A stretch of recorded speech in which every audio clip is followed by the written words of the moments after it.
Magandang umaga, tanghali, hapon, mga co-school.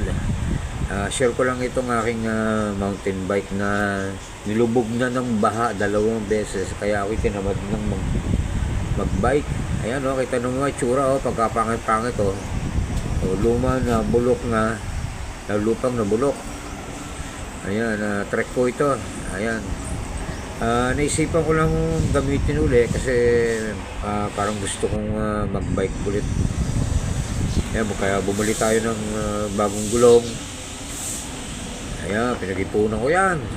O yan, tsaka mga kable. Ayan, preno, lahat.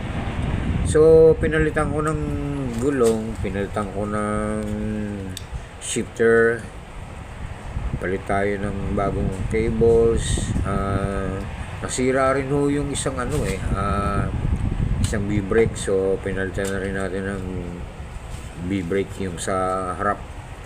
Ayan mga ko-school, tingnan natin yung transformation itong mountain bike.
As balance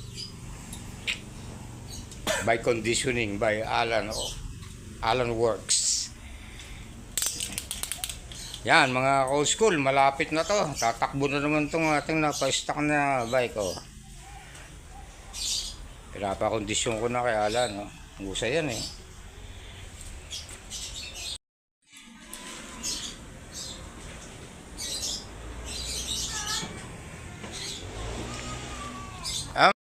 So yan mga co-school oh, ayan. Tinatapos na yung aking trek na bulok. Simple lang pero rock.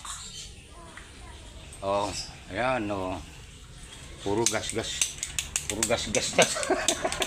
Ayan oh, puro gas-gas na ang aking shock. Ayan, pati body.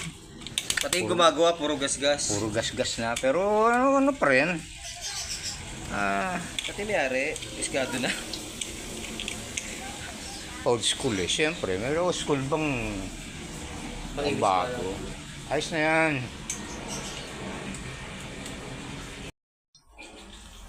Shoutout, kitibida. Ano ba to? May libre pang kalendaryo. Oh. Ayan mga co-school, malapit nang gumulong to.